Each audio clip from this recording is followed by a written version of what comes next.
much more than just a series of small, isolated incidents. It's now apparent that an organized criminal element is at work.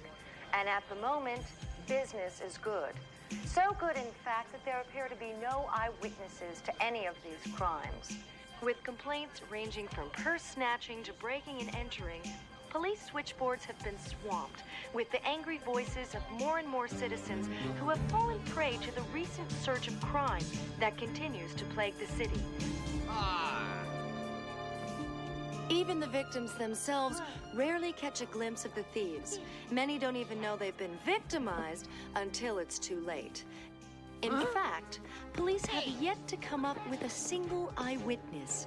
Only a few vague reports of young boys or teenagers at the scenes have been filed. But whoever is behind these crimes, one thing is certain. These are much more than just a series of random, isolated incidents.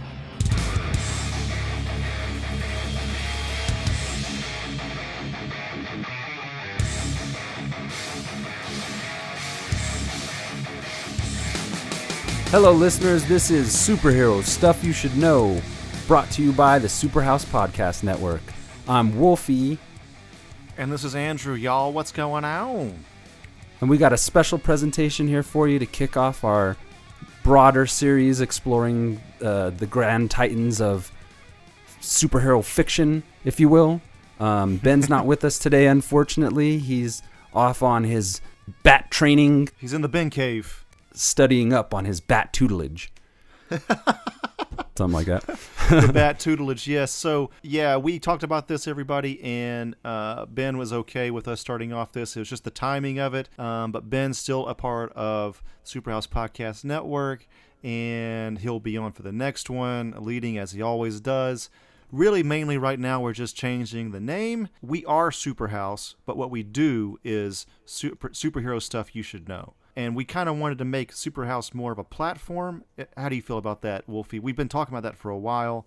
Yeah, it's taken a little doing conceptually, but we've come around to this new format and this new way of addressing our platform that we think will be much more palatable for the casual listener as well as the longtime listeners who've been supporting us. Thank you, guys. Yeah, and it basically just felt like nobody really knows what a superhouse is. You know what I mean? So we just thought that it might just... Right. Let's not bury the lead. We do superhero deep dive stuff, so let's just make that our name and make it very understood as soon as you see it in iTunes or Spotify. So that's the reason, and we're still going to have Superhouse in the name somewhere in there, but this particular podcast is going to be called Superhero Stuff You Should Know from now on. And so without further ado, in this first presentation of Superhero Stuff You Should Know, we're going to tackle the classic Teenage Mutant Ninja Turtles film from 1990, which actually turns 30 this year. And I wanted to do a little bit of a retrospective at the top, as well as some of the fun behind-the-scenes stuff that went into the making of this film. The second part we'll jump into will be some trivia and some interesting tidbits that went into, also came out of as a result of this film being made. A lot of interesting stuff here. We're going to dive right in. I got a little something prepared to set it off. In our childhoods, I don't think there was a bigger series than the Teenage Mutant Ninja Turtles. Sure, there were a few contenders like Captain Planet, Tailspin, Barnyard Commandos, but nothing with the cultural scope of TMNT. At that time, in the late 80s into the early 90s, these dudes were the King Titan heroes of our age, and is a brand that has impacted my life and the lives of many, many others since their early days as a gritty underground comic series to their broader introduction as an animated series in 1987. A lot of my early philosophical and intellectual thinkings were stimulated by the teachings of Master Splinter and the lessons learned by the Turtles episode by episode, as well as sparking my lifelong interest in the martial arts and an unwavering love of pizza. When the film adaptation came around, there couldn't have been a bigger event in the world to my 5-year-old self, and the film, in my opinion, is the best big screen adaptation of these characters to date and continues to age well. On repeated viewings, never fails to excite, is emotionally gripping, Splinter campfire scene, I'm looking at you, and is a wellspring of endless joy for most, if not all, Turtle fans. Do you remember your first viewing of the live-action Teenage Mutant Ninja Turtles movie? I do think that we saw this in the theater at least Jordan and me, I'm pretty sure. But again, it was 1990. We were both born in 84, right? So I was 6. Hard to tell. Hard to remember back. Yeah, it's hard to remember, but I think we did and definitely wore out the VHS. That's for sure.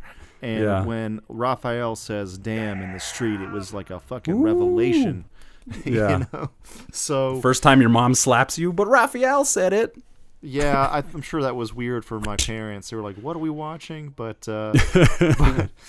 yeah, I'm pretty sure we saw it in the theater because it was like the biggest thing at the time, and no one expected Raphael to say "damn." So yeah, it kind of gave it that edge that matured us out of the animated fandom into like, whoa, hold on, these guys can, stand in a gritty, realistic setting at this point, which probably nobody prior to this film getting made was interested in doing or thought that could be done. I don't know. Well, we were six, right? So we had no idea of the gritty comics that came out before it. So right, yeah. All we had was the cartoon. So to see this version of it, obviously, we loved it, and the humor was so good too. So. And I do remember liking that it was darker, even when I was that young.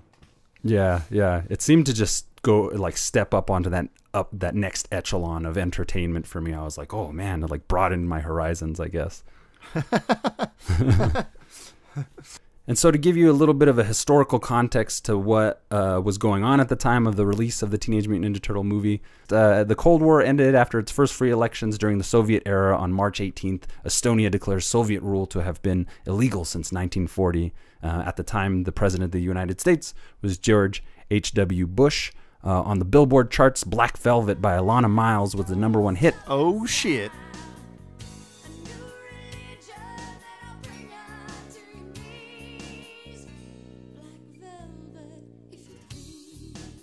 Here's some other popular films and TV that were out at the time. I'll read these real quick. The Cook, the Thief, the Wife, and Her Lover by Richard Boringer, or starring Richard Boringer, Michael Gambon, and Helen Mirren.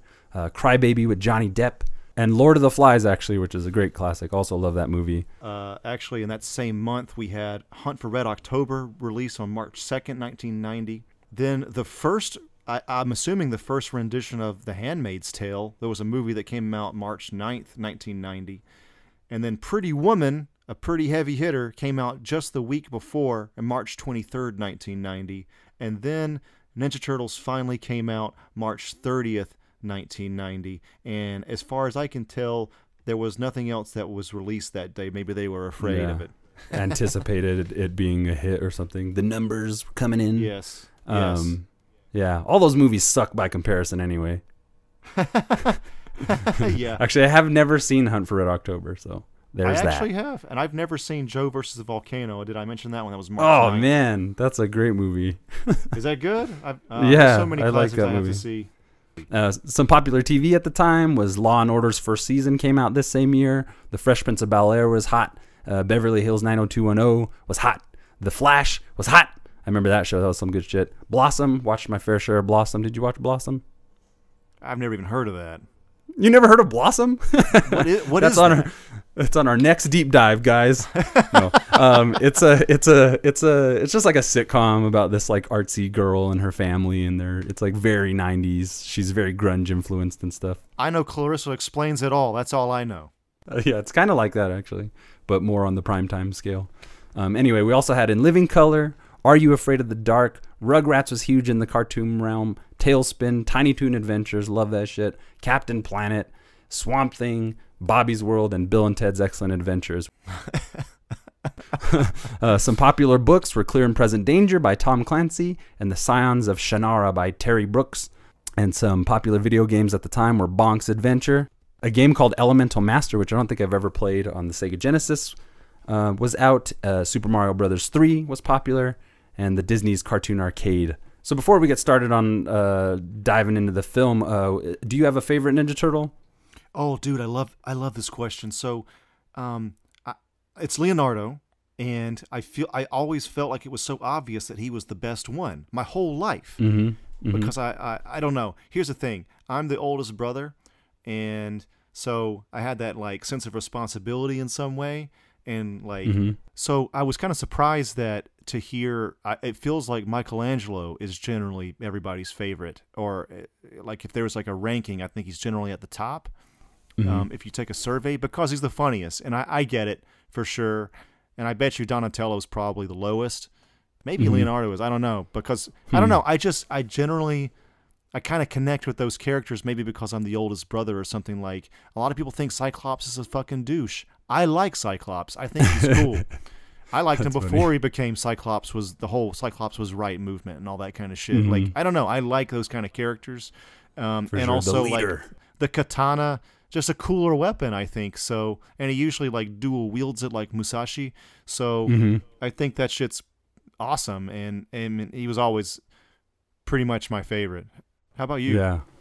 I mean, like, much to what you're saying, I always gravitated towards Michelangelo, maybe because he was like, you know, he's the party dude or whatever. He just does whatever.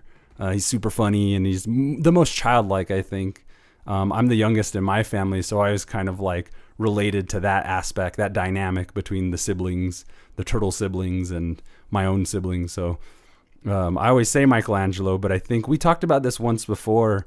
I think we asked Kasim on one of our ninja interviews, and it was like unwavering, unflinching. We were like, well, who's your favorite turtle? And he was just like, all of them.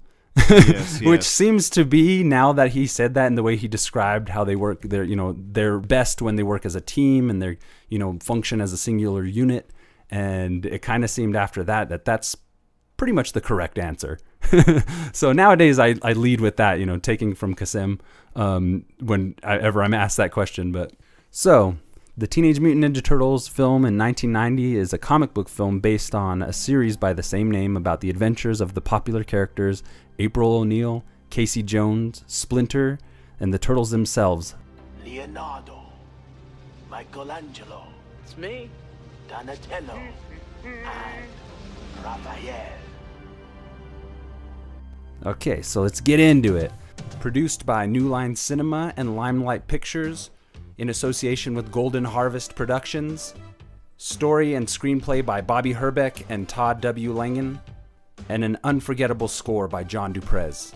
The film was directed by Steve Barone, at the time then known for working on a plethora of music videos from the likes of David Bowie, Paul McCartney, Culture Club, Sheena Easton, Don Henley, Dire Straits, ZZ Top, Supertramp, Toto, and many others. He's also known for working on the Jim Henson television series The Storyteller as a director on a few episodes prior to doing the Teenage Mutant Ninja Turtles. He also later became the director of the big screen adaptation of The Coneheads. Fun fact, Steve Barone was also the director of the animated and groundbreaking Take On Me video from the 80s new wave band Aha. Oh, shit. Which I think, you've probably seen that badass video. It utilized an early rotoscoping technique in which live actors are traced frame by frame to create dreamy sequences of both real movement and hand-drawn animation. Great video if you haven't seen it yet, and I think that's awesome that it's this dude, Yeah, that's cool. I did not know that. That is definitely new to me. I'm learning with the audience. Yeah. There's some good shit, man. Like, this movie is just very special in a lot of ways. The film starred Judith Hoag as news reporter April O'Neil. Massive crush on Judith Hoag. She still looks great. And Elias Koteas, who I think what show is he on most recently? He's like older, on Law and Order or some shit. Yeah, like Law and one of those Order shows. It was adapted from the early comics, including the stories of the Turtles' origins, Rooftop Battle, Sojourn to the Farmhouse, and Battle with Shredder, with such elements of the then currently running cartoon series thrown in for kids, such as the Turtles' colored bandanas and Love of Pizza. Elements of Michelangelo's character and April O'Neil as a television reporter instead of a lab assistant, as she was in the comics. Elias Koteas as the hockey stick wielding, baseball bat swinging, masked vigilante and cricket enthusiast, Casey Jones. He doesn't like cricket though, does he?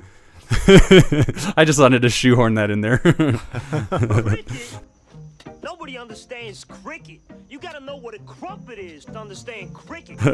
It featured the voice talents of Brian Tochi, Robbie Rist, Corey Feldman, who most people are pretty familiar with, and Josh Peiss. I think a lot of these guys were Feldman was Donnie, Yeah, right? Yeah, he was Donnie. Really iconic. Hey, Mikey, Did you ever think about what Splinter said tonight? I mean, about what it would be like. You know, not having him. Time's up. $3 off. But they all have cameos in the film, which is pretty cool. I like that about this film too. Is like, you know, maybe it was budgetary things, or, you know, you need somebody to just step in for a shot or something. But I like that it turned out that they also had space for these guys to have cameos to make the world feel a little bit more alive. Fun fact: it also featured an early appearance from a young Sam Rockwell with the singular line, "Check out the East Warehouse over Ledman Island. Get your answers there." An homage to the creators Kevin Eastman and Peter Laird, which I always thought was kind of cool. That's cool. Yeah, and researching this, I thought he said Ledman Island originally, but in researching this, that's even like juicier. It's even more sweet. So hell yeah, Sam Rockwell, amazing. Love the dude. All right, so the turtles in the film were created by Jim Henson's Creature Shop in London. Jim Henson said that the creatures were the most advanced that he had ever worked with, and were first made out of fiberglass and then remolded out of clay. They were produced as molds to cast the whole body in foam rubber latex. The work at the shop was completed within 18 weeks, this being one of Jim Henson's last projects before his death. Oh shit! I did not realize that either. Okay. Yeah. It was really interesting timing, and Jim Henson had some pretty interesting feelings about. Well, fun fact actually, Jim Henson objected to the amount of violence in the finished film and denounced it somewhat, saying it wasn't his style, but was ultimately proud of his company's work done for the film and did it as a favor to Steve Barone. Yeah, so the pedigree is really good, and like, you know, it just took these magical elements to get this thing off the ground. That's true. At the time, TMNT became the highest grossing independent film ever made, having made $135 million in domestic box office and $66 million in the foreign box office, which doesn't really seem like a lot by today's standards. But the film's budget itself was only $13.5 million. Well, generally, the rule of thumb is whatever the movie's budget is, that's going to be the exact same budget for marketing worldwide. So if it's $13 million, it's going to be $26 million to market, or $26 million total, because it'll be $13 million as well to market, something like that. So for a movie to actually make a profit at that point, if it's $13 million, you got to make over $26 million at least. Oh shit! Okay, which it did. Yeah.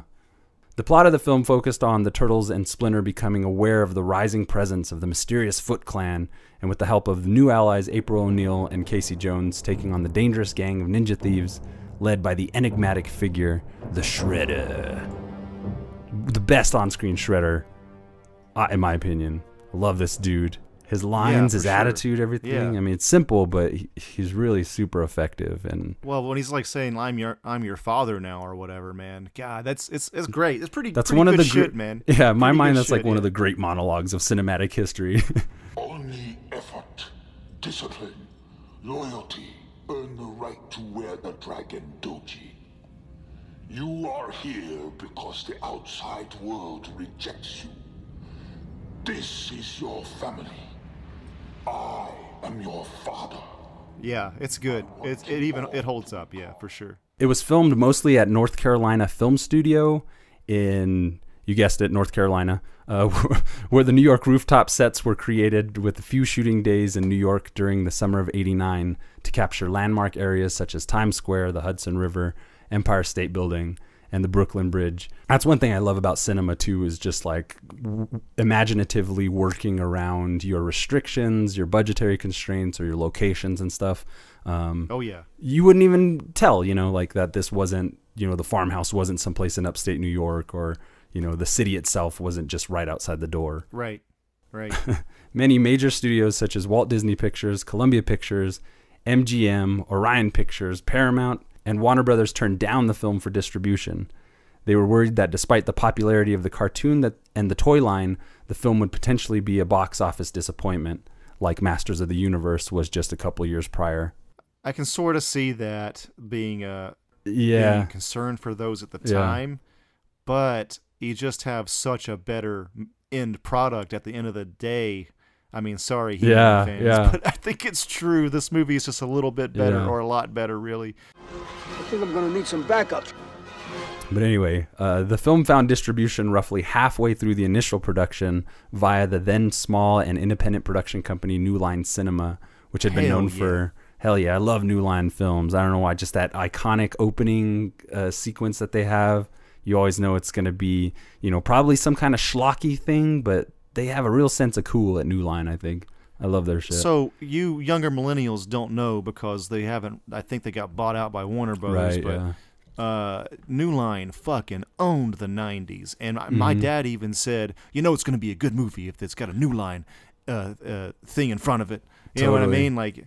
I think Rush Hour, I can't remember any other off the top of my head, but then finally culminating into Lord of the Rings. So, and then I think at that point, when they fucking kicked all the ass in the world with Lord of the Rings, Warner Brothers was like, here's a check, thanks, we're buying you now. So. Yeah, totally.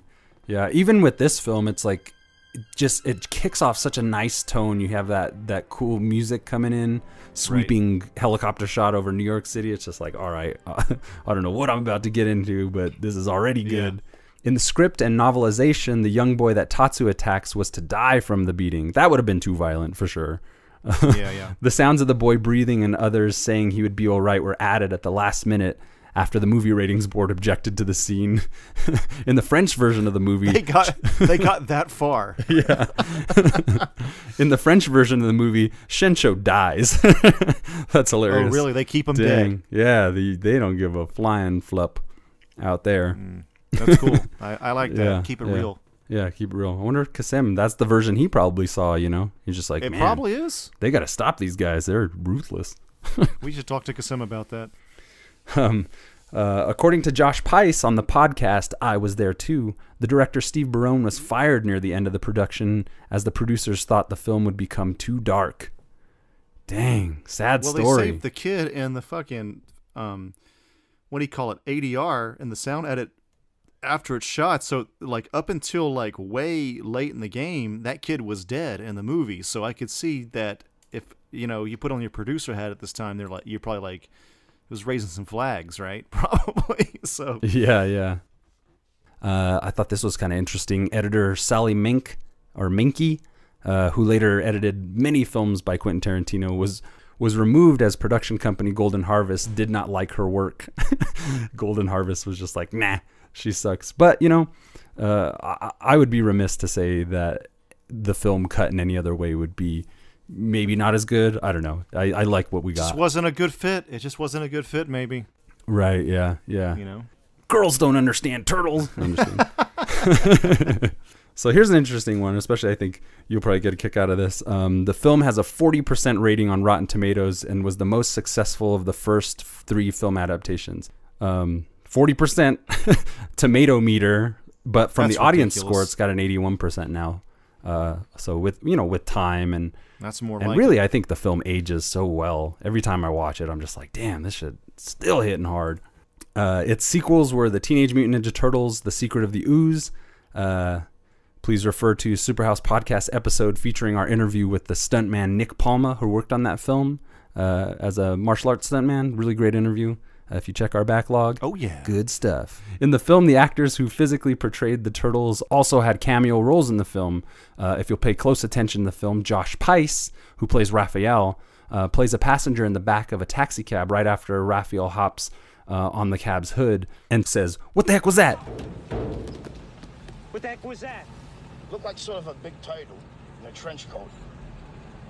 You're gonna LaGuardia, you right? Come back here! Michelin or Michelin Sisti, who plays Michelangelo, plays the pizza delivery man who delivers the pizza to the turtle's sewer in that hilarious scene. Yeah, 122 and an 8. 122 and an 8. Terrific. Where the heck is 122 and an 8? You're standing on it, dude. Just slip it down here.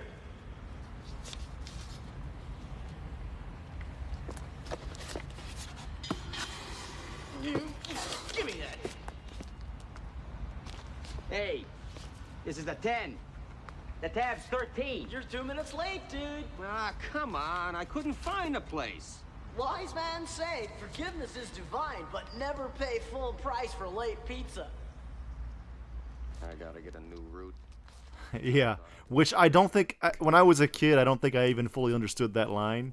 Yeah. It was it was like when you're 6, that's a little bit too philosophical, I think. Right, just getting us started. It's really just like shoehorning it into our tiny little pea brains. It's true. It's true. Yes. And it's so interesting to see how, like, you know, what you think of Michelangelo is like this youthful, young, comedic, jumping around type of guy, but when you think of this Michelin Sisti, you know, he's kind of an older gentleman. You just wouldn't peg the two, you know, you just would not notice. So it's a really kind of like chameleon-esque kind of aspect to a lot of this film and a lot of these cameos.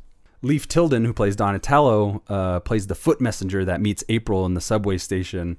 This is actually this is where some aspects of the film are, you know, dated and stuff like that. And this is one of the moments that's perceived as being somewhat like racist by today's standards. Because I think the foot soldier says, "We've been looking for you, Miss O'Neill," and he has like a very like hard Japanese accent, which I don't think that part is specifically, but she says something. She says, "Am I behind on my Sony payments again?" And I think by today's standards, I've read somewhere it's kind of like it's just seen as being insensitive or kind of ignorant, I suppose.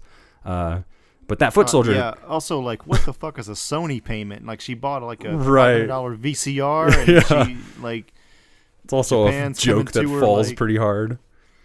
Yeah, I forgot about that line. I mean, you know, it was the times. It's fine, and this was like 1990. I think Japan's economic bubble too of the 80s was still kind of. Might have been still in effect, and there was this presence that maybe Japan was going to take over the world at the time or something. Oh wow, you know what I mean? yeah, like, interesting. You know, like that's what the Styx song "Mr. Roboto" is all about. Like they were. Oh shit. At least I think it is. Yeah, it's like Japan was so fucking successful in the '80s that you know, they thought they were going to take over the world. You know, so I don't know. Maybe there's a little bit of that influence in this line here. You know, like they're getting aggressive. I don't know. Right? Yeah. Something. Yeah. I've read recently that it's kind of a kind of outdated kind of scene or whatever. And then, you know, there's also the foot soldier slaps April O'Neil too. So I don't know how. Yeah. You know, but within context, it makes a lot of sense because Raph comes in and gets her out of a jam. In a pretty cool little scene. So and David Foreman, who plays Leonardo, plays a gang member in the warehouse during Casey's fight with Tatsu. So Judith Hoag was not asked to reprise her role as April in the film's sequels due to her own personal complaining. This is kind of sad to hear because you know, you hate to hear that somebody you have a huge crush on is just a whiner. No, I'm just kidding. Particularly about the 6-day schedule and the amount of violence in the movie, which, you know, by today's standards, I don't think it's like that much violence. You know, for people with stabby objects and swords and stuff, there's not like a whole lot of blood or anything. But dude, so I mean, we were both 6 seeing this. Yeah. Do you remember like being like, "Oh, this is violence that I've never seen"? Yeah, it's not like, Goodfellas, you know. I was straight up like, you know, really young formative years watching this movie, and the only thing that stuck out was Raphael saying "damn." Come back here! I'm not finished with you! Damn! Every single thing else, action wise, felt perfect. Yeah. You know what I mean? It felt like, oh, this is it. This is how they should do it, you know? Yeah, and, you know, and really, I think we're just also in awe of like seeing the Turtles on screen and live action for the first time. Like that was impactful, you know. So I was and like, the comedy as well. Yeah, yeah. You know, for the most part, really hit. A lot of these jokes in there are really great. You know. Ham, pepperoni. Your teenage minds are broad, eager, but you must never stop practicing the art of ninja, the art of invisibility. Oh, but no anchovies. And I mean no anchovies. You put anchovies on this thing and you're in big trouble, okay? Michelangelo. That'll do. And the clock's ticking, dude. Yeah, there's some, you know, and to its credit, there's some pretty good comedy in the sequel as well, even where it's kind of lacking or gets a little too wacky story-wise, but we love that shit. We love it. Yes. Yes. Originally, Steve Barone wished to replicate April O'Neil's jumpsuit look from the early Mirage comics and the Teenage Mutant Ninja Turtles cartoon, The look was going to closer resemble the cartoon with a yellow-colored jumpsuit and a big head of red hair. However, Judith Hoag found the jumpsuit horrifying.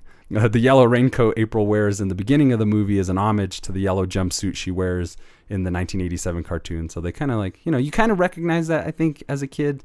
But it was really a whole different take on April in that regard, because that's just so iconic for what we were used to. Yeah. Yeah.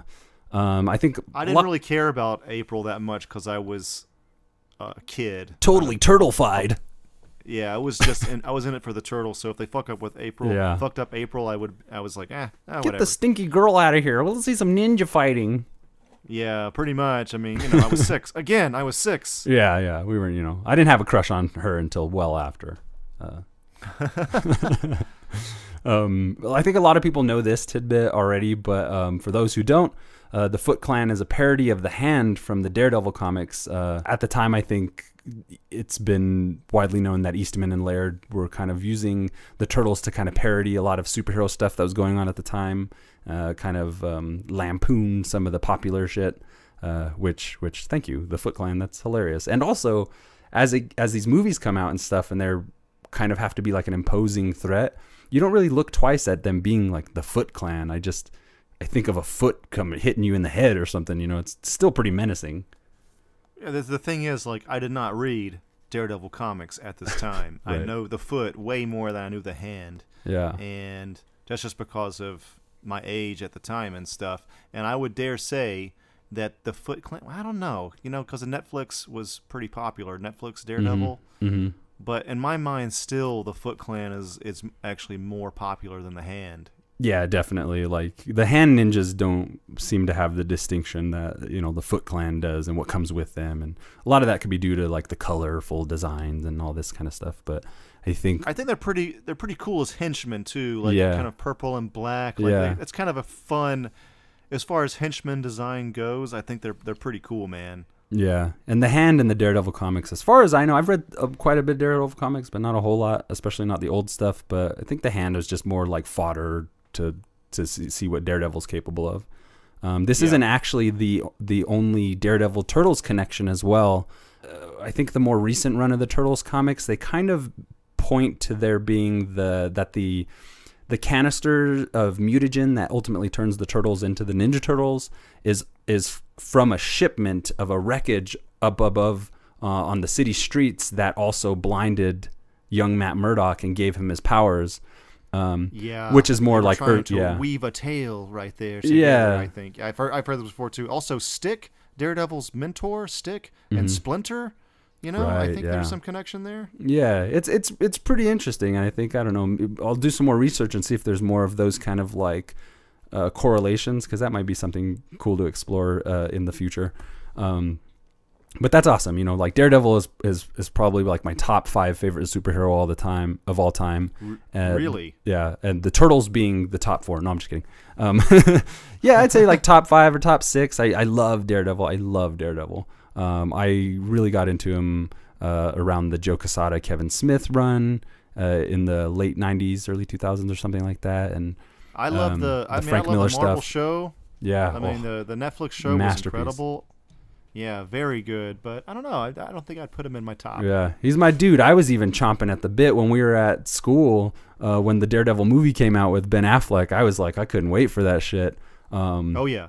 Sadly, we all saw what it turned out to be, but that's another conversation for another day. So moving on, Brian Tochi, the voice of Leonardo, and Robbie Rist, the voice of Michelangelo, are the only actors who appeared in all 3 live-action Ninja Turtles movies. So that's pretty cool. I was glad those guys had a little bit of job security there. They're badass. Definitely appreciate their work.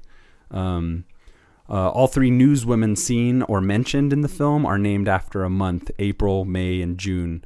Which is kind of cool. When I was watching it the other day, I paid more attention to that, and it's really kind of it's kind of a kitschy little subtle little thing, but I think that's pretty fun. Josh Peiss, who plays Raphael, suffers from claustrophobia in real life. After filming his Raphael scenes, he would have to take the helmet off very quickly, so as probably not to lose his mind or flip his lid or something. You're a claustrophobic. You want a fist in the mouth? You've never even looked at another guy before. What he means is that you're afraid of enclosed areas. Which is, I'm a little claustrophobic, so I can kind of see how tormenting that maybe could be. I think even, you know, a lot of Batman actors have felt a certain sense of claustrophobic emotions from those bat suits, which we love here at Superhero Stuff You Should Know. Yeah. During the battle with Shredder, one of my all-time favorite martial art finale fight scenes and stuff. There's just so much good stuff going on here. Drama, great lines, great fighting. Shredder really makes it be known why he's a leader of this underground syndicate of teenage thieves and ninja warrior gangsters. I don't know. You fight well in the old style, but you've caused me enough trouble. Now you face the Shredder.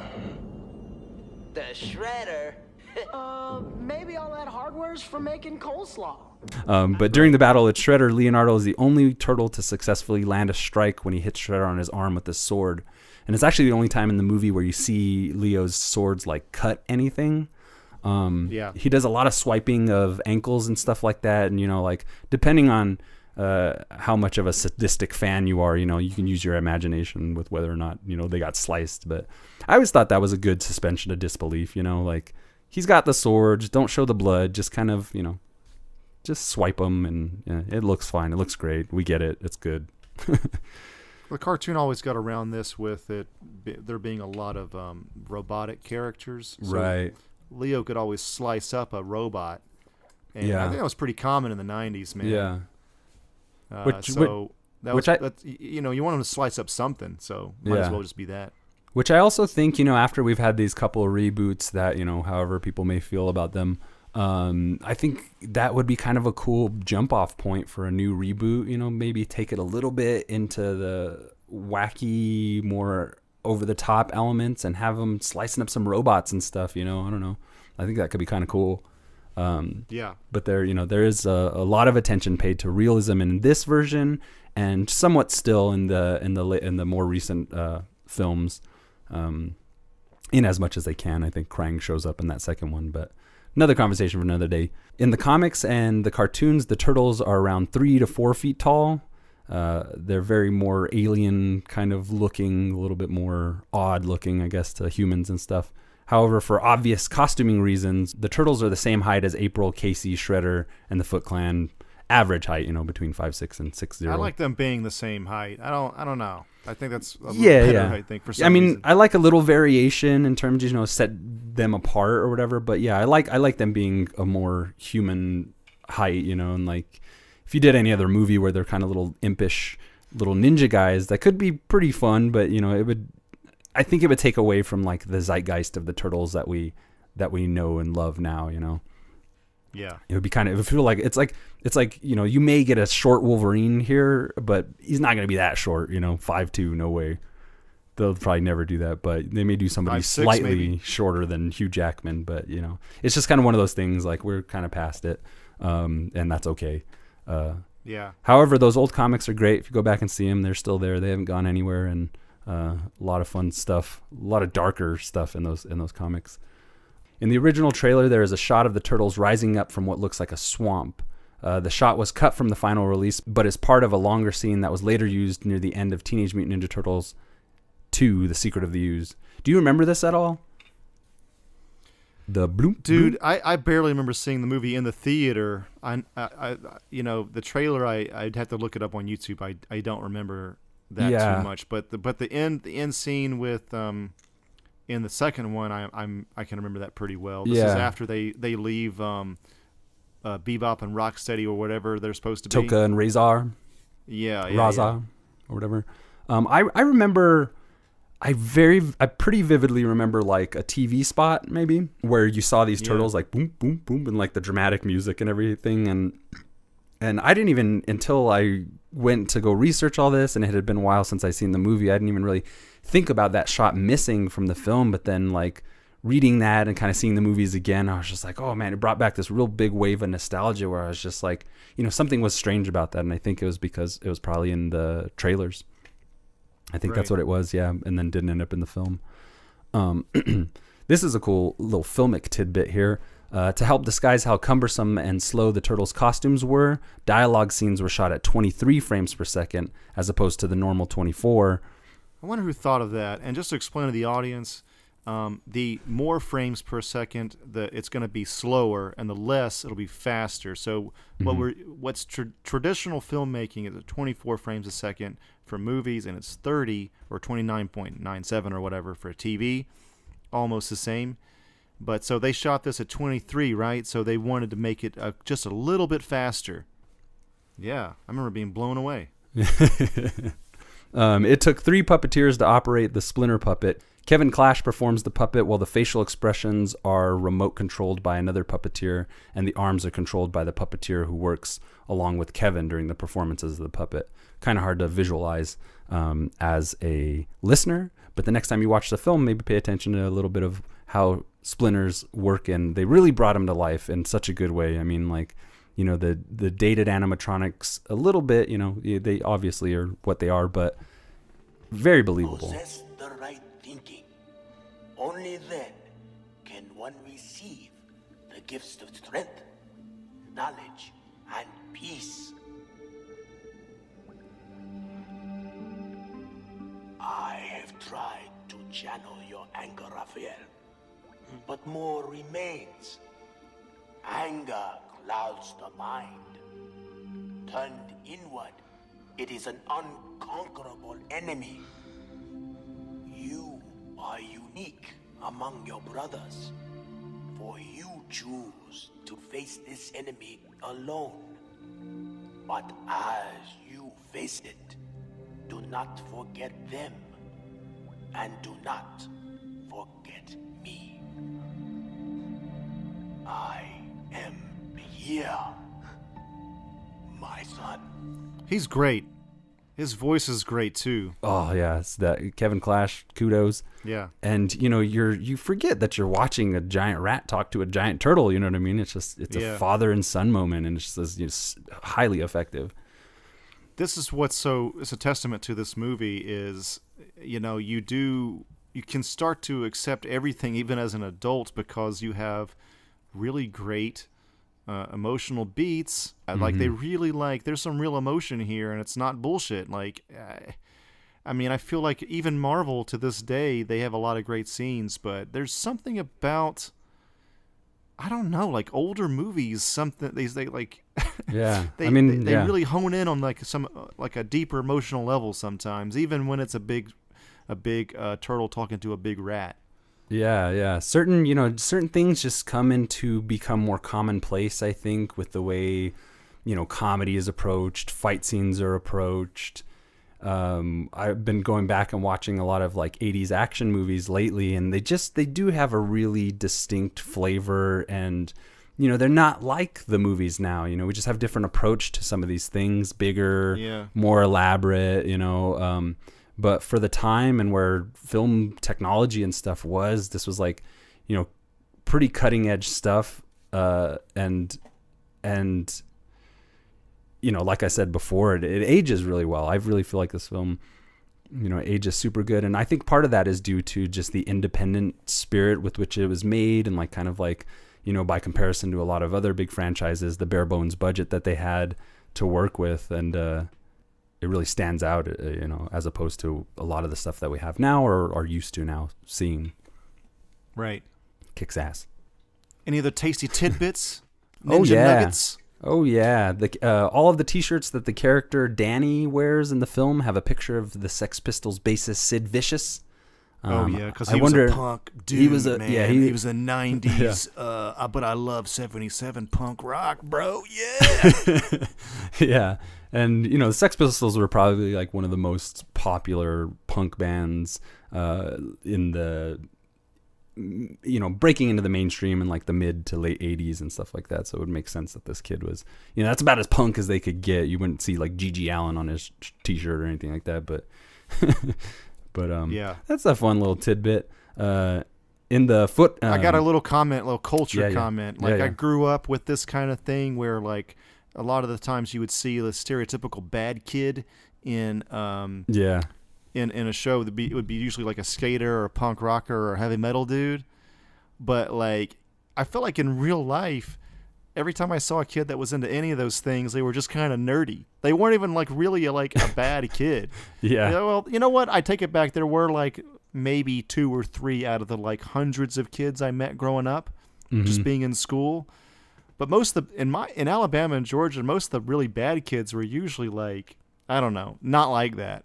But I did definitely know at least one dude that was super punk and like got kicked out of school actually because he was always in fights and all kinds of shit like that. So there was, there at least there was that. But I think this is a stereotype at the time that they really loved. It was, I don't know. I mean, it makes sense. I get it, especially if you're like a producer and writer, and it's just it's easy. It's a stereotype that's easy to grab onto. Yeah. I definitely had some bad kids in my neighborhood, but they were a lot more like the kids you see in the foot warehouse than Danny himself. You know what I mean? Like I definitely knew Danny's. They were turning a corner and have not going down a bad path. But there was a ton of like jackass kids in my neighborhood for sure that were up to no good, getting arrested, gangs, drugs, all that kind of dumb shit. Right. Which brings me to the foot warehouse. Nice, tasty little You mean the greatest place on earth, bro? I think so too. The first time I saw this place, I was just like, that's the house I want. That's where I want to live. Still to this day, I want that warehouse. Arcade games everywhere. I'm not big on playing poker or smoking cigars, which I think is another moment of edge that kind of stuck out to me as a kid, is when you see that kid playing billiards and he's puffing on that cigar. These are bad kids. This is another bad kids. Really old stereotype, by the way. I want to explain to the younger listeners there, and you see this in Terminator 2 as well, and a few other video games. Bad kids hung out at the arcade. You know what I mean? Right. But the arcade in my memory was just a bunch of fucking nerds because it was video games. But I don't know. Maybe this is something more from the 80s and less from the 90s where we're from. But this whole like the bad kids smoke and drink at the arcade. Like this, I don't remember that being part of my experience, but this you saw this in movies all the time back then. And, like this is part of like their whole smoking and drinking and playing whatever the fuck they're playing in that arcade. What games do you remember? That's in the, they're playing. No, I remember Narc being in the background very prominently. Yes, Narc, and Narc was a super violent game, blood splattering everywhere. So. All this imagery as soon as you burst into this foot warehouse is pretty provocative. Anything you guys want, we got. Anything you want to do it. You know what I'm saying? Anything. You got any cigarettes? Regular or menthol? And that was the first time I found out what menthol was. I had to like ask my dad. Oh really? I don't think I even paid attention to that. It's just like, oh shit, we're in the wrong place. These are bad kids. By the way, I want to circle back to something real quick tangent. When in the very beginning of the movie, whenever they're like stealing shit in New York and passing shit back and forth, as the Foot Clan, I remember as a kid being like, "Oh, that's New York. It's a big city and it's dangerous." Right? That was my impression. My first impression of New York actually was from Ninja Turtles, 100%. Like before any other. The first time I ever saw New York, it was in the Ninja Turtles movie. 100%. There was no other. I'm pretty sure there's no other way around it. Like that's exactly what happened in my life. Yeah, and like 80s New York was still a really rough place. You just heard your parents talking about it or heard it on the news and stuff. So it really, the setting, it was a place that seemed to need heroes like the Turtles who were, work from within the shadows and things. And I think probably Turtles did it, but I had a really strong fascination with New York City as a young kid. So in this in the foot warehouse, a cool little tidbit is a lot of the boxes in the foregrounds in that establishing shot near the half pipe, if you'll pay attention, say Mirage on them, which is a reference to Mirage Comics, the comic book company. Yeah, the original comic book company that published the Ninja Turtles comic by Kevin Eastman and Peter Laird. Shredder and the Foot Clan's hideout were filmed in an abandoned cement factory called the Ideal Cement Factory outside Wilmington, North Carolina, in Castle Hayne. If you want to go visit that and break in and be a foot soldier. It's in your own probably right. nothing now, man. It's probably just a fucking. It's probably a Walmart or something. Block shitty ass building now. Yeah. That's funny. This location was also used as the set for Dino Hatton in Super Mario Brothers film in 1993. Which I do remember that. Very cyberpunk scene, actually. Try to forget that, yeah. movie, man. This concrete thing, this is the one you were just talking about. That's the one in with the half pipe and narc and shit. Yeah, this will be the warehouse that the Foot Clan warehouse. And okay, gotcha. Yeah, and so just a large space. Probably North Carolina has a nice, pretty active film scene, so. Probably a lot of stuff that we've seen was shot in this particular location. Which, shit, man, I just want to live there. Because of this movie? Well, the Foot Clan warehouse, yeah, because of the movie. I just want that yeah. warehouse. I don't want to move to North Carolina, but yeah, that's instead of the neither here nor Batcave, there. you want the Foot Clan warehouse. Exactly. Skateboard ramp, arcade games, a bunch of It is friends. pretty awesome. No, I'm just kidding. So those were a lot of the things that went into the making of the film. After the break, we'll get into some of the cool behind-the-scenes trivia and stuff you may not have known about these particular superheroes. We're going to take a minute. You are still young, but one day I will be gone. Use my teachings wisely. I suggest we all meditate now on the events of this evening.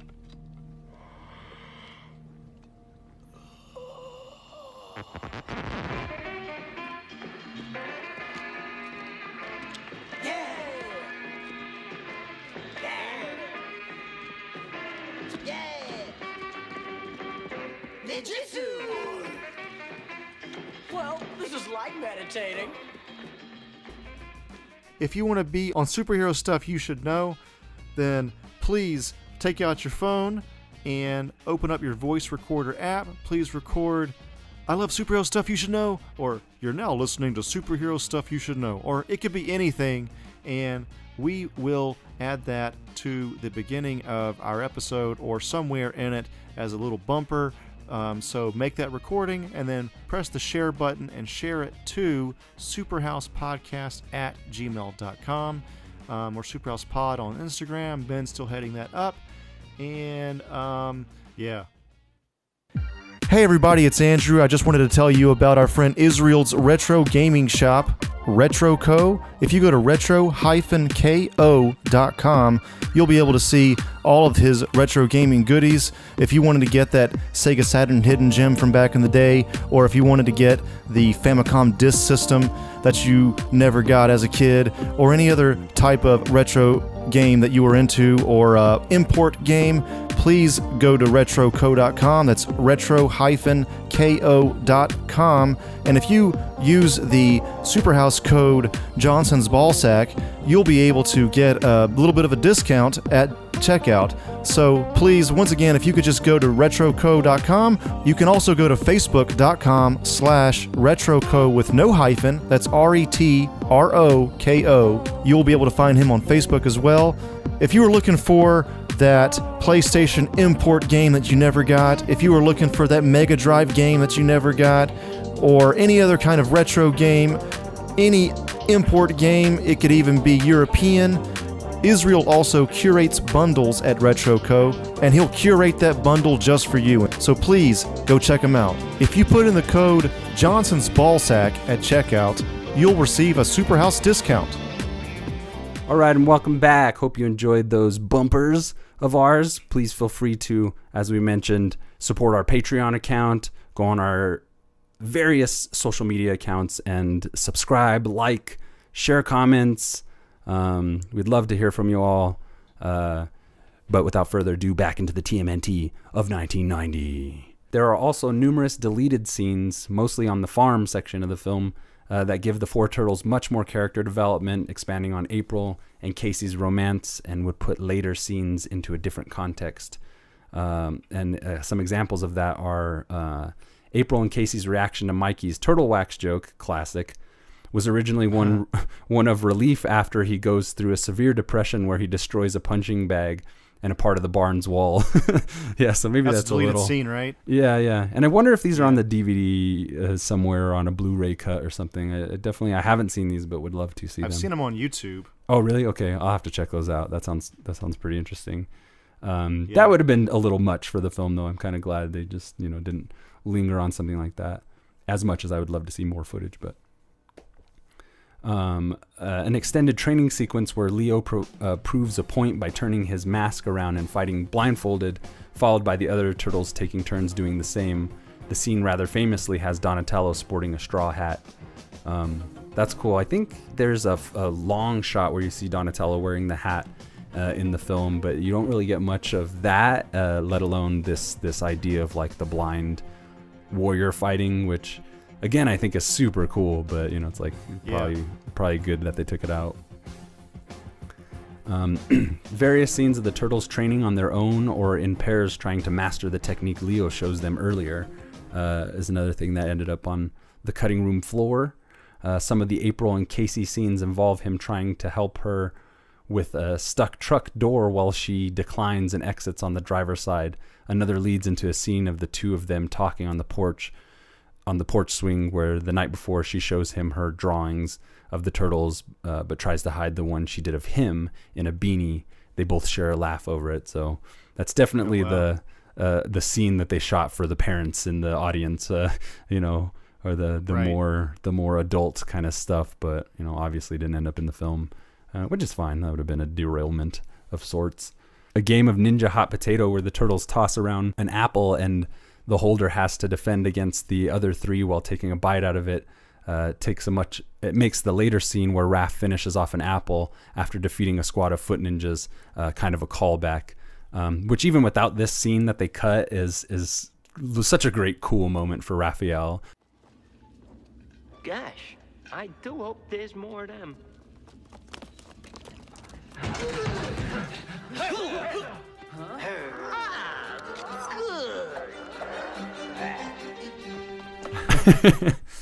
But also another scene that would have been really cool to see, and I haven't seen all of the 2012 series, but I've seen a lot of it, and there's some scenes on the farm, so I'd have to go back, but I wonder if maybe this detail's added in somehow, which would be kind of interesting, and I wouldn't put it past that creative team to have done something like that. Their attention to detail is pretty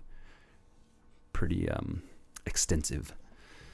Some other actresses that were considered for April O'Neil were Jennifer Beals, Marissa Tomei, Sandra Bullock, Nicole Kidman, Melanie Griffith, Sean Young, Lorraine Bracco, Winona Ryder, and Brooke Shields, which would have been interesting to see somebody like Sandra Bullock, maybe because she was really up and coming a little bit later, I think, or Winona Ryder I think could have probably fit that, or Brooke Shields maybe.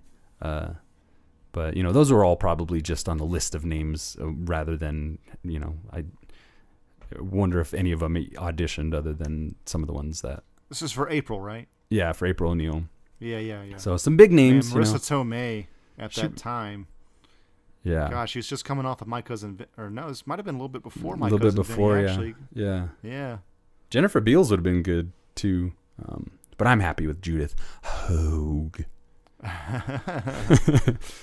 In the 1980s, the first pitch Kevin Eastman and Peter Laird got for a film treatment was from schlockmeister Roger Corman's New World Pictures. The idea was to have the turtles played by 4 comedians who were popular at the time. This is good. Gallagher suggested, Sam Kinison swears like a fucking sailor, Bobcat Goldthwait, same thing, and Billy Crystal. So this was an earlier pitch, and I think I've actually seen drawings of each of these comedians in like the turtle costumes or whatever, which that would have been something else. The actors would have been dressed in the turtle shells and have their arms and legs painted green. Another treatment received at the time took the turtles into R-rated territory and included a scene with partially nude nuns on roller skates fighting the heroes. So what? This must have been the, something spurned from the comics, maybe the sentiment of like they were darker, a little bit more edgy, a little bit more violent. Maybe they thought, like the New World Pictures probably saw it as like yet another like schlocky monster property or something to bring to life, as opposed to what it became. That's fucking ridiculous. Sounds like a Schumacher Ninja Turtles film to me. Right, yeah. When getting this movie started, Mark Friedman knew it would have to offer a significantly different experience from the Fred Wolf-produced animated TV show. Therefore, an effort was made to make this movie stay as close as possible to the vision co-creators Kevin Eastman and Peter Laird presented in their original comic book series. That's kind of interesting. I guess they kind of had to lead with that too, to maybe get, the broader audience, like the adults who would be in, try and sell it as not just a kid's movie. Which I think as it ages is I mean, I don't really see it as a kid's movie so much as just like a great action movie, in as much that it is, intended for kids. So Golden Harvest approached Limelight Entertainment about co-producing the film with Limelight's Steve Barone, tapped as director. Barone had recently directed several episodes of The Storyteller for Jim Henson. Golden Harvest knew that a live-action TMNT movie would require extensive use of animatronics, and Barone's experience in that field would be invaluable to the production. That's pretty cool. Jim Henson's Creature Shop's London-based crew worked long hours to construct several versions of each turtle over the course of the 10-week pre-production period. The costumes had to be perfect down to the last detail and were handcrafted by Henson's artist. 10 weeks, that's like a semester of school. I mean, I'm in this business. I have an idea of how long this takes, and there's been advancements in this field, of course, but I think that the core process is still kind of the same for the most part as it was then. Does 10 weeks seem standard, or is that kind of a rush? 10 weeks is, I think I'm no expert, but I think a little bit of a rush, especially at that time, because I think films got a lot longer back then than they do now. Yeah. So that people would just rush it all the time. Yeah, just seems to be the way anyway in movies. Things got to get done, and especially in the effects. I mean, you would know in the effects business, especially if they want to have several different versions, like you said. Yeah, that's right. Yeah, that's a lot of work, man. Yeah, and I've actually seen some of these costumes that go on eBay and stuff, and that foam latex degrades over time, and these things look pretty horrific, but still sell for like $5,000, $8,000. Yeah, you're talking about like a moldy lump of foam latex. I mean, sure, it's part of cinema history, but if that shit's not taken care of, it's Google no them. Good, they look pretty messed up. Actually, they look pretty disgusting. Like, you wouldn't want it in your house. Probably gives you some respiratory problems or some shit. Yes, for sure. Actor and martial artist Ernie Reyes Jr. was brought in to replace an injured Hong Kong stuntman who initially performed Donatello's stunts. Reyes Jr. said the suit got so hot during filming that he had to drink a gallon of water a day just to keep hydrated. Dude, if you want to lose weight, get in one of these suits, because you lose all your water weight. Actors talk about this all the time. It is pretty rough on your system. At my company now, they do put in. Actually, you know what? I'm not going to say anything because I don't know what's secret and what's not. Okay. Anyway, the suits get hot. Yeah. Actor Corey Feldman said he was offered only $1,500 to do the voice work for this film. Corey accepted, believing the producers who told him that this was only a small, low-budget independent film, hoping that it would have moderate success on VHS if they were lucky. The movie ended up making millions of dollars at the box office. Well, I'm sure he got some residuals, hopefully, or something. But you gotta realize, like, the way we never saw Minecraft being this big, this must have been a similar kind of thing for them in that position. Yeah. You know what I mean? It's hard for adults to know what's going to be big and what's not going to be big. Yeah, it's interesting to hear stuff like that. It's kind of like that Will Smith turning down the Neo part and stuff like that. It's just like things that could have been, or I mean, this actually happened. Corey Feldman was Donatello, but they probably had no idea how big it would be, and it would just stay on shelves as toys and cartoons. Actor Scott Wolf from Party of Five, if anybody's familiar, and also Double Dragon. He has a Double Dragon is bad as well, but you know, it's got that real nostalgic kind of thing going on for it. Anyway, another conversation for another day. But he was a foot recruit in the film, and you know, I watched it the other day, and I'm wondering if he's the one that Tatsu beats up at the beginning, but he doesn't. I don't think that's Scott Wolf, so maybe he was in a mask. You know, I'm not sure. I have to go back and look at that. For the flashback of the turtles growing up in the film, Steve Barone was going for a retro look, decided these scenes would be shot on Super 8 film because these scenes used real turtles as well as mini puppet young Splinter and young turtles. They were time-consuming scenes and were given to the second unit under the second unit director, Brian Henson himself. That's one of the best little moments, too. I was amazed at how intelligent they seemed, but nothing could have prepared me for what happened next. One of them spoke. Pizza! Pizza! Yes, and that's... And then there's the flashback with Splinter just as a rat learning ninjutsu. Oh, I love it. In the cage. Yeah. He's just copying. Yeah, that's great. I like that he was just inherently a smart rat before the ooze turned him into a tall rat, essentially. he was in there trying to learn his ninjutsu. Yes.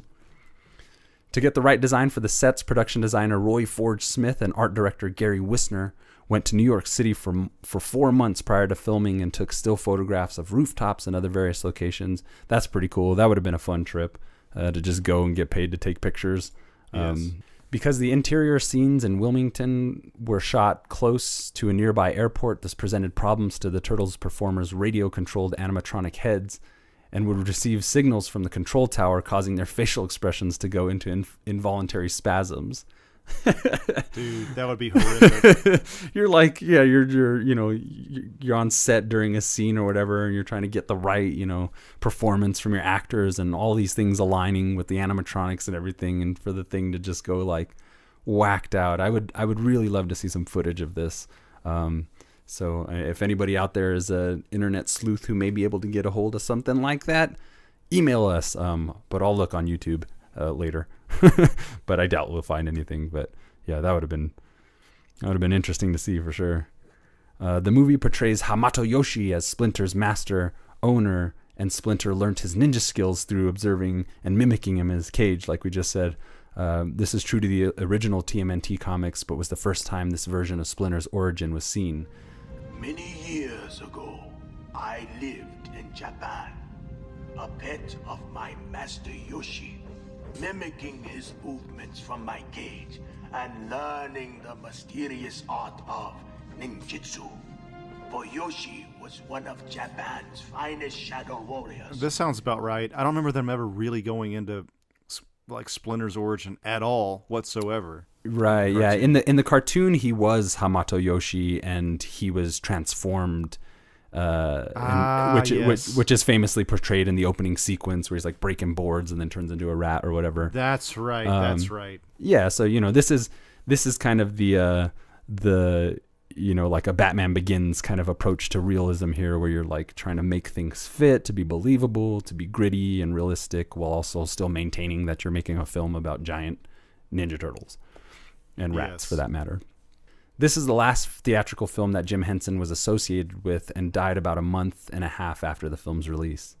That's kind of crazy. Okay, so this surprises me because if he died in 1990, I just remembered his name being very popular throughout the 90s. Yeah, everywhere. I guess his company just kept going. We had the Muppet Babies on, on TV still, and I don't know. I just remember him still being kind of around. I'm surprised he died that early on. Yeah, it seemed like even for our childhood, he's probably more renowned for generations previous, but for our childhood, he's still the Jim Henson, the name and the shows and stuff and movies that he was attached to had such a huge impact. I felt like that was a part of my life. Jim Henson was working. It was a part of my upbringing and stuff. But he was dead when we were 6. So rest in peace, Jimbo. We love you. All right, we're rounding out the last bit of factoids here. Thanks for joining me on this wacky ride of TMNT history. With the exclusion of Josh Pais, all the actors who voiced the Turtles in this film later voiced characters in TMNT shows, which I think some of these guys turned up in the 2012 series, which is pretty tight. Brian, cool. Yeah, Brian Tochi would appear in a 1993 episode of the Turtles cartoon. Robbie Rist would play Mondo Gecko, one of my favorite characters. I love that dude. You know, he's a pothead if they can't even show pot on the cartoon, but he is. Yeah. Mondo Gecko, sure. Robbie Rist, and Corey Feldman would play Slash in the 2012 series, which is really cool. They did good with Slash. Slash was also a favorite character of mine. Great figure, great action figure, as were they all, the Turtles figures. At one of the first story meetings, director Steve Barone had met with Kevin Eastman and Peter Laird to go through the comics. Barone told him the movie is right there, to which the co-creators approved. Todd Langen was hired to write the final script. So he was basically chosen by the creators because he was like, this source material's already got it. We don't need to change all that much about it. Yeah. Seems like he really swayed them into being, you know, the properties in the right hands here. Like, oh, this is the guy. I gotcha. Yeah, which I got nothing to argue there. I think, you know, despite his being fired and everything, I think, you know, what work he did, the good work he did on this film really shows. These scenes, like we said, are very compelling. We're still talking about it, you know, it's a testament to him. Right. Live Entertainment Incorporated announced that the film would go to VHS via its Family Home Entertainment label on October 4th in 1990. The suggested price for the VHS on its release was $24.99. And back then, that's a lot. VHSs were extremely expensive when they first came out in like the, I don't know, early 80s or whenever. Like you're looking like they were like $100 even then. And then it slowly came down in price. And 25 then would be like, God, 40 maybe today, you know, like $40 for a movie. So quite expensive. Yeah, which I haven't bought like a Blu-ray or anything in a long time, but seems like $25 actually for some of these. Actually doesn't seem too out of the ordinary now that I think about it, but for you know, 40 though, adjusted for inflation, around $40. Right. Yeah, that would be rough. We'll go buy a new Endgame. Although a lot of the films, because of where the market is, it seems like a lot of these kind of films, especially comic book properties and stuff, go to great lengths to make like a nice packaged version, like a special edition or something like that. That would ultimately, like, you know, you would shell out like $40, but you're getting all this like extra shit as opposed to just the like normal release for, you know, $20 or whatever. The original opening for the film contained the turtles' giant shells mysteriously emerging from the river at night before engaging on a long, complicated tracking shot through the city. Budget constraints caused this to be replaced by the scenes of the Foot Gang committing acts of theft during daylight. You know, I mean, it gets the point across, and then also you see that bit with Danny. He's intercut in this whole thing. You know, it's not just a bunch of riffraff stealing stuff. They actually, you know, also incorporate one of the main characters into these acts of theft and stuff, and he like leans up against that wall for them to take that wallet, which is such a cool shot too, because then it also establishes like the ninja thievery with the Foot Clan member's hand and his what would you call those things on top of the hand, bracers or something? People say gauntlets a lot. You know, like gauntlets or something. Okay, yeah. Hand wraps. But you know, visually just really like this whole movie, you know, visually just is really compelling to me. Just some of these really nice images. But I mean, that's filmmaking, and you know, that's, you know, when you have a good director and a good vision behind things, it always, you know, it always seems to pay off when there's some good artistic flair thrown in. Similarly, the scene in which the turtles attack the teens mugging April with the light being knocked out was a result of the production not having the time to choreograph another fight scene. Which, again, this is like a cool moment where that totally works. You know, the sound effects of the ninja fighting. And, again, it's just like one of those cool things. Like when your budget is constraining you on what you want to do and, like, finding problem-solving your way out of it with something that I think ultimately is, like, even more effective than... I mean, it would have been cool to see him rough up some characters right then, but it really works well, I think. What do you think? I got her watch.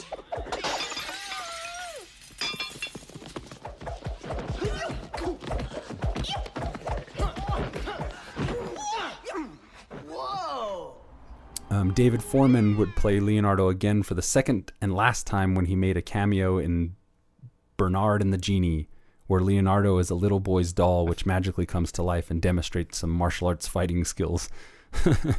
That's kind of cool. I've never heard of Bernard and the Genie, but the first scene in the opening credits is a zoom into a New York sewer. This is an iconic shot from the title sequence, replicated from the title sequence of the animated series itself, which is obviously a little bit different because it's a live action film, but nice little nod there. Always love those subtle things. Filming began in July 1989, a mere 2 weeks after the theatrical release of Batman. 2 months were allocated from filming, and the production came together much faster than a typical Jim Henson project. One of the writers, Bobby Herbeck, wrote Casey Jones to have a cricket bat after attending a cricket game with director Steve Barone. Barone, I think, is Irish, or he was born in Ireland at least. Okay, interesting, yeah. All I really know about him is Turtles and Aha, so sorry other Steve Barone fans if I'm butchering the reverence of his career. May 4th, 1956, Dublin, Ireland. Who knows if he grew up there or not. Yeah. But, he was a camera assistant on Richard Donner's Superman. Oh, wow. So he's got some superhero pedigree already there. That's pretty kick-ass. Yeah. Nice. Martial artist Benny Urquidez, I think that's the way you pronounce his name, and Richard Norton were considered for the role of Casey Jones and were also considered to do fight choreography for the movie as well. This is the first time that the Turtles used their short names, being Leo for Leonardo, Donnie for Donatello, Raph for Raphael, and Mikey for Michelangelo, which they generally referred to themselves in every incarnation but the original comics. Teenage Mutant Ninja Turtles 1987 and TMNT, the feature-length animated film, in 2007. The scene where Raphael exits the movie theater was originally going to be different. He would have commented, "Cool car, stupid costume," as a reference to Batman 1989. That hits a little close to home for us. Yes. Which was in theaters during the filming of this movie.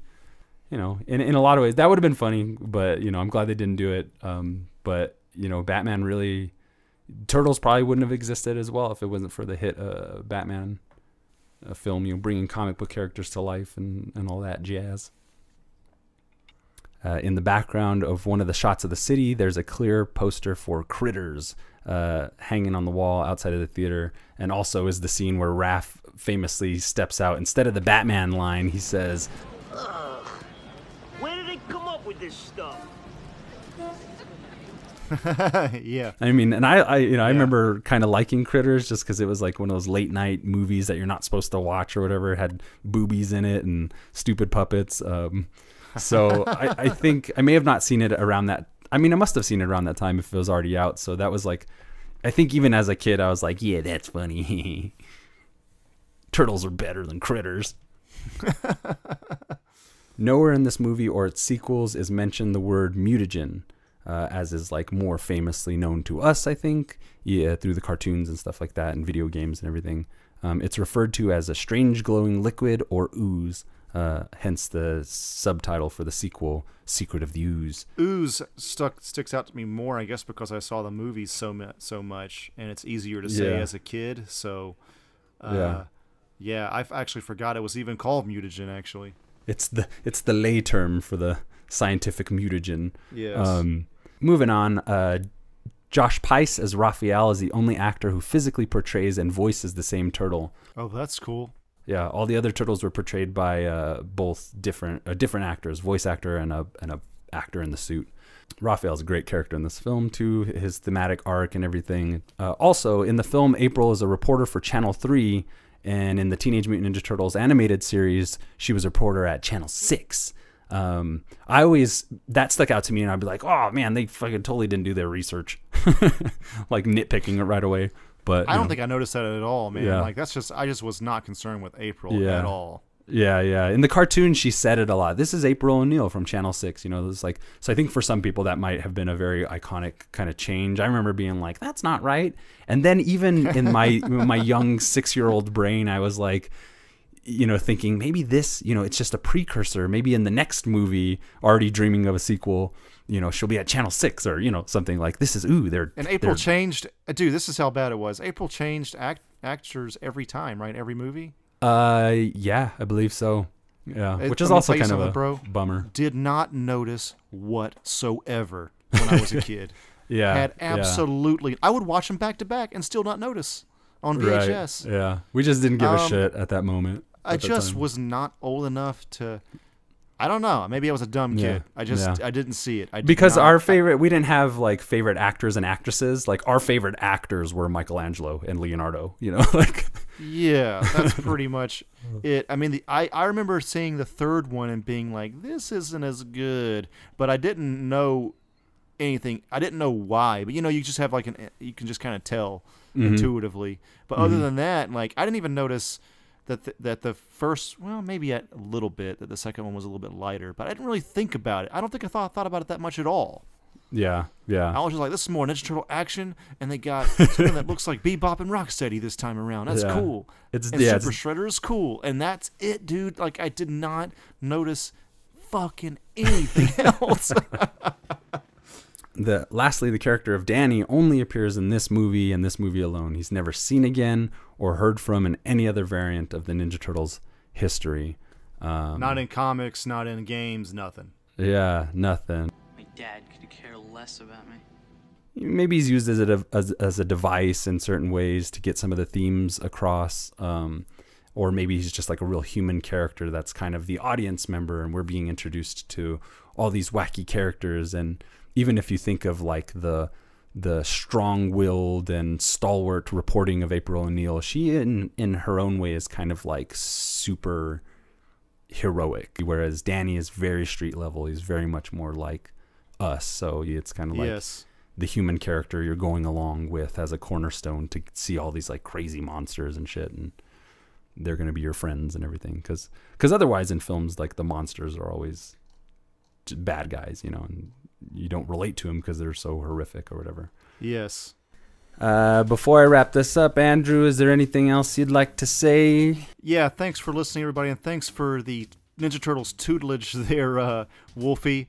I always love learning about this stuff, and it's actually kind of cool that we made this our first episode. Sorry that Ben couldn't be here, but with the new name and all that, because even though I think technically for me Transformers was first chronologically, this was the longest and the heaviest hitting franchise in our childhood, I think, for a lot of people our age. And they're still around in some degree. There's still that show that's kind of like people don't really love so much. That's on Nickelodeon even right now. But you know what I mean? So it's cool to see that it's at least still going on. I guess that's it. Take it away, Wolfie. And on that note, I leave you with this last factoid. Despite the fact that Domino's Pizza was used as product placement in the film itself, Pizza Hut was the one that engaged in a $20 million marketing campaign that was tied to the film. You have to, bro. You have to. Greasy pizza, a feast of pizza, and the Turtles movie. Yeah. It just doesn't get better than that. It just still doesn't get better than that. Yep. I remember at the beginning of the VHS, there's another Pizza Hut placement. I like to mention this because it's like a nostalgic thing for me. I wanted to end with this special little tune that some may remember from the VHS release of the Teenage Mutant Ninja Turtles. Oh my God, I remember this. This is one of the previews in the VHS. Off in the distance, the game's dragging on. There's strikes on the batter, some runners are on. Then suddenly everyone's looking at me. My mind has been wondering, what could it be? They point to the sky and I look up above, and a baseball falls into my glove. I play right field. It's important you know. You gotta know how to catch. You gotta know how to throw.